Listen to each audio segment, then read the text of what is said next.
Hey ladies and gentlemen, my name is Thomas and today I want to show to you something super special again, as always. And this time it's the Canon 35mm f2 IS lens. I showed you the video of the EOS 1 body already, and I was shooting this lens quite frequently in that video already. But the lens itself is worth another review video because it's got something totally unique, especially for analog photographers, and that is the, look at it, image stabilization combined with f2 aperture. There is no other lens that was ever produced that would give you these two features for an analog camera ever. And you can shoot this on any analog Canon EOS camera. It doesn't matter how old or how new it is. So I'm super thrilled again. Let's have a go.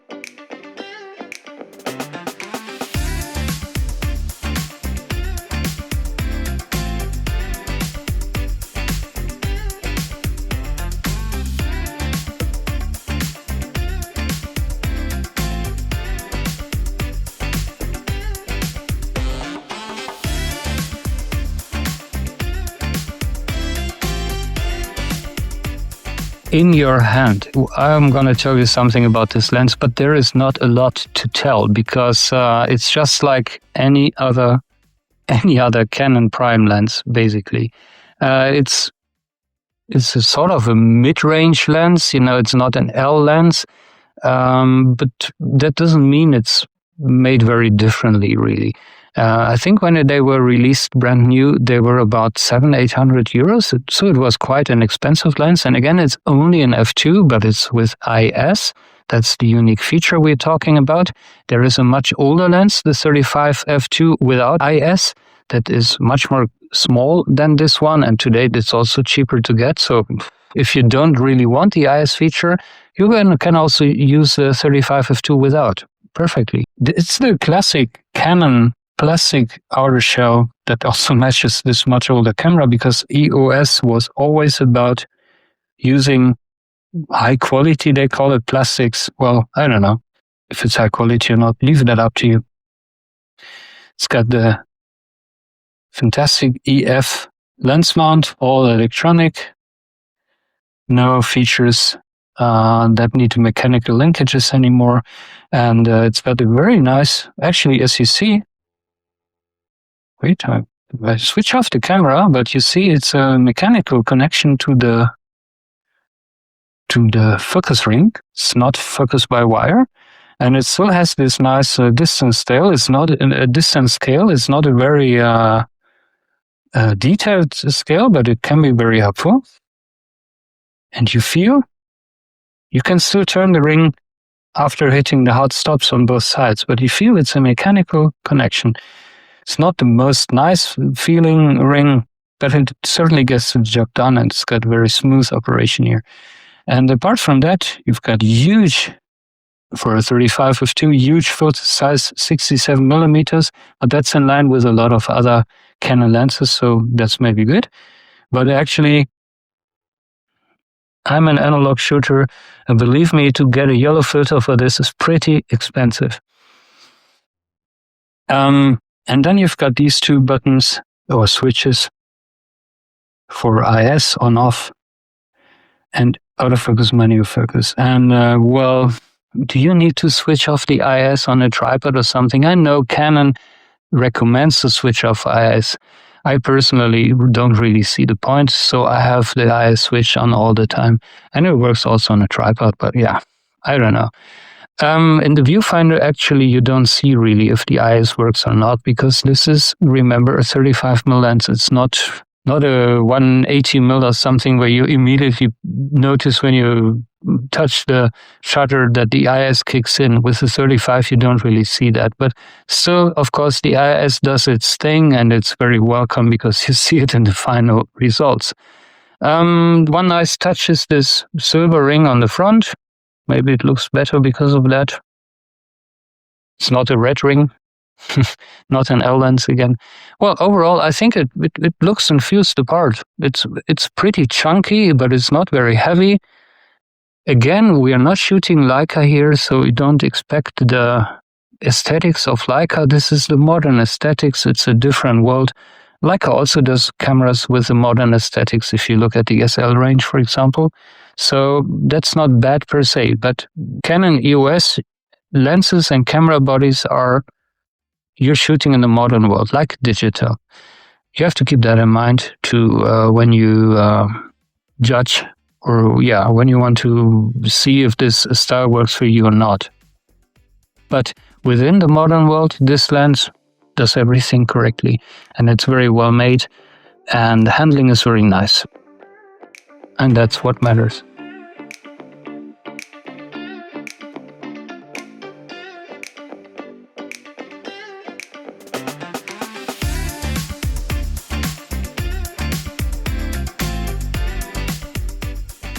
So there are three interesting fixed focal length lenses with IS. One of them, this is the 35 f2, and that's maybe the most spectacular one because it's an f2 lens. It's super fast with IS, and this is the only one ever made that you can use on any analog camera. No other f2 IS lenses out there from no brand. The other two are the 24 f2.8 and the 28 f2.8 IS. And they are also super cool because they're extremely compact and lightweight. And 2.8 is not so bad, especially for those wide-angle lenses. But of course, in theory, you could also use a zoom lens with 2.8. But again, there is not a lot of choices out there. There are not that many wide focal length lenses with IS that you could use on analog cameras. So, in my opinion, this one is the most interesting one, but also the 24 might be a look, especially as a second lens, and you've got a nice wide angle that you can shoot at really, really long shutter speeds, handheld.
So today I told you that this lens has IS and it's an f2 lens, and that's something super, super unique in the analog world. So we come out here at twilight in Tilburg at the Pielshaven harbor area, and I'm going to take some snapshots with this lens.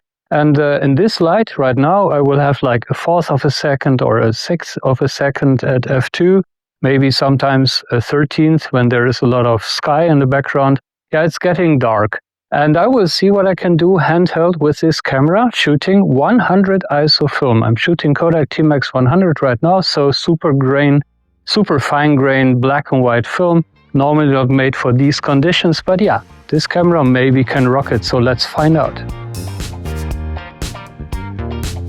If you're shooting an iPhone, you're used to that, but analog cameras can't do that. You will always shake and get blur in your pictures unless you've got an IS lens. So I'm really enjoying the situation right now, shooting with a fine grain 100 ISO film, by the way, in black and white. It's Kodak T-Max 100. So this, for example, here in the inner city, that's a cool surrounding to take pictures in the evening, because now we have the blue hour. It's almost over already, but there's a lot of artificial light. That's still enough to take pictures, but not if you're shooting 100 ISO film. And I mean, you can also shoot 400 ISO film or 800. It gets more grainy and more grainy. At some point, it's maybe not fun anymore, but this IS of the lens will always help you, whatever film you're shooting. And in this light, I think 100 ISO film is still enough. 400 ISO film is already plenty. So think of the possibilities that you've got.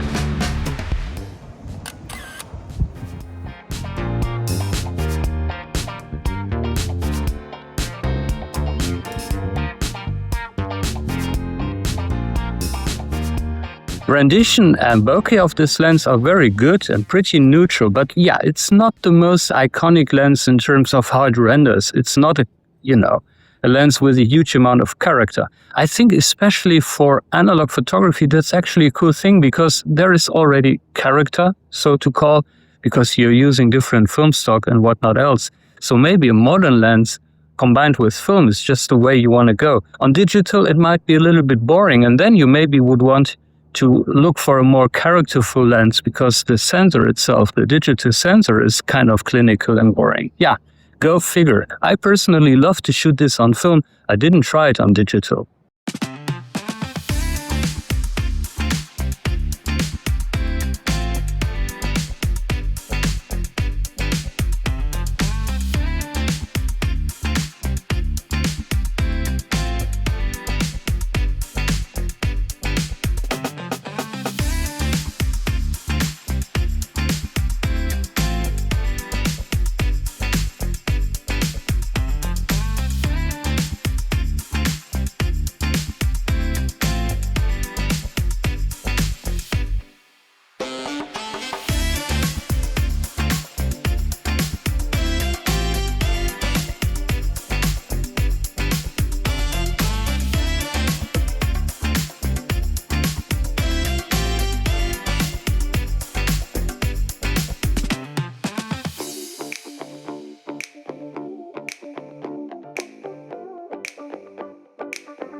One other thing I really love about this lens and the Canon 35s in general is their close focusing distance. This thing goes down to 24 centimeters, and that's from film plane.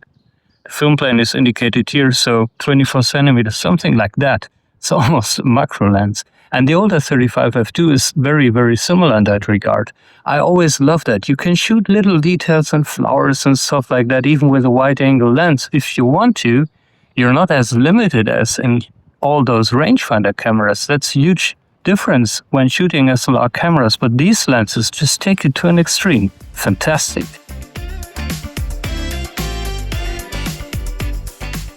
Time for the verdict. So, I'm personally a really great fan of this lens. As you maybe already can tell when watching this video, I love its optics, super sharp, very good, even into the corners, especially on analog. There is really nothing to worry about here. I think this lens, I shot the old 35 f2 non-IS lens from the 80s, also quite a lot in my earlier years. I think this one is really a bit better even, and even the old one was perfectly okay on analog.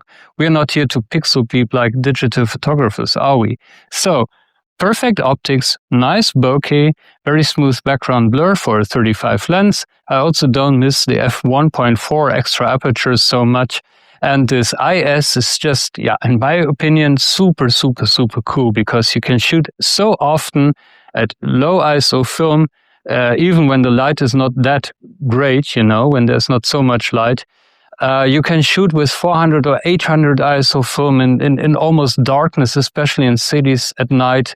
Yeah, it's just great fun, and it broadens the possibilities for you to shoot analog film quite a lot. So it's not so big, it's not so expensive. I think they go for around 350 euros used. It's just great value for money. So if you like this way of shooting your analog camera, if it's okay for you to shoot a modern looking camera and not these nostalgic things from the 70s, yeah, it's not as stylish maybe as a Leica or an old Nikon, but if you're okay with that, this is really hard to beat at any rate. So highly recommend it.